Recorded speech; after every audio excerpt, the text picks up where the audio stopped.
పీఓకేలోకి చొచ్చుకు వెళ్లి భారత వాయుసేన జరిపిన దాడులతో ఉక్కిరిబిక్కిరైన పాకిస్తాన్ దళాలు సరిహద్దుల వెంబడి ఇష్టారీతిన కాల్పులకు తెగబడగా ఉగ్రవాదులు కూడా పేటరేగిపోతున్నారు. జమ్మూ కశ్మీర్లోని షోపియాన్ జిల్లాలో నిర్బంధ తనిఖీలు చేపట్టిన భద్రతా బలగాలపై ఉగ్రవాదులు కాల్పులు జరపగా భద్రతా బలగాల నుంచి ఎదురు కాల్పులు చోటు చేసుకున్నాయి. ఈ కాల్పుల్లో జైషే మహమ్మద్కు చెందిన 2 ముష్కరులు హతమయ్యారు. భారత వాయుసేన మంగళవారం తెల్లవారుజామున పీఓకేలోని బాలాకోట్ సమీపంలోని తీవ్రవాద శిబిరాలపై లక్షిత దాడులు జరిపిన తర్వాత నియంత్రణ రేఖ వెంబడి ఉగ్రవాదుల ఏరివేతను భద్రతా బలగాలు పెద్ద ఎత్తున చేపట్టాయి. ఈ క్రమంలోనే షోపియాన్లోని మీమందర్ ప్రాంతంలో ఉగ్రవాదులు ఉన్నారనే సమాచారంపై భద్రతా బలగాలు నిర్బంధ తనిఖీలు చేపట్టాయి.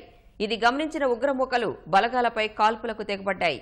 ఈ కాల్పులను భద్రతా బలగాలు సమర్థంగా తిప్పికొట్టాయి. ఈ ఘటనలో జైషే మహమ్మద్కు చెందిన 2 తీవ్రవాదులు హతమైనట్లు సైనికాధికారులు తెలిపారు. ఈ 2 హతమైన ప్రాంతం నుంచి పెద్ద ఎత్తున ఆయుధాలు, మందుగుండు సామాగ్రి స్వాధీనం చేసుకున్నట్లు చెప్పారు.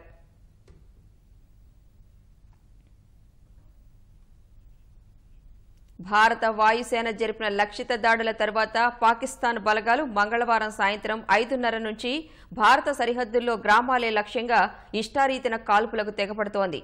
మొదట నియంత్రణ రేఖ వెంబడి ఉన్న రాజౌరి, పూంచ్, జమ్మూ జిల్లాల్లోని సరిహద్దు గ్రామాలపై పాక్ బలగాలు తూటాల వర్షం కురిపించిన పాక్ బలగాలు ఈ ఉదయం ఉరీ సెక్టార్లోని భారతీయ సైనిక పోస్టులపై కాల్పులకు తెగబడ్డాయి.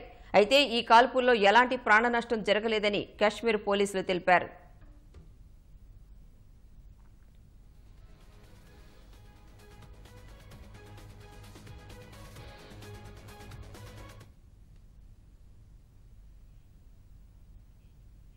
అంతకుముందు వేర్వేరు ప్రాంతాల్లో తేలికపాటి ఆయుధాల నుంచి ఆటోమేటిక్ 120mm మోటార్లను కూడా పాక్ బలగాలు ప్రయోగించాయి. ఈ కాల్పుల్లో అఖ్నూర్ సెక్టార్లో 5 భారత సైనికులు గాయపడగా వారిని ఆసుపత్రికి తరలించి చికిత్స చేయిస్తున్నారు. పూంచ్ పరిధిలోని మాన్కోట్ సెక్టార్లో దాయాది దళాల గుళ్ల వర్షానికి 2 ఇళ్లు ధ్వంసమయ్యాయి. మంగళవారం ఒక్కరోజే దాదాపు 12 సార్లు పాక్ సైన్యం కాల్పుల విరమణ ఒప్పందానికి తూట్లు పొడిచినట్లు భారత సైన్యం తెలిపింది. తొలుత నౌషరా సెక్టార్లో మొదలైన ఆగడాలు నియంత్రణ రేఖ వెంబడి దాదాపు 55 ప్రదేశాల్లో కొనసాగాయి.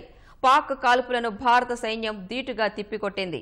నియంత్రణ రేఖ వెంబడి ఉన్న రాజౌరి, పూంచ్ సెక్టార్ల సమీపంలోని పాక్ పోస్టులను 5ంటిని మన సైన్యం ధ్వంసం చేసింది.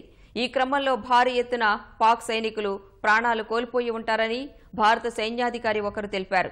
అటు భారత వైమానిక దాడుల నేపథ్యంలో పాక్ ప్రతిస్పందించవచ్చన్న అనుమానాలపై కశ్మీర్లోని వ్యూహాత్మక సైనిక స్థావరాల్లో ముందస్తు జాగ్రత్తగా విద్యుత్తును నిలిపివేశారు.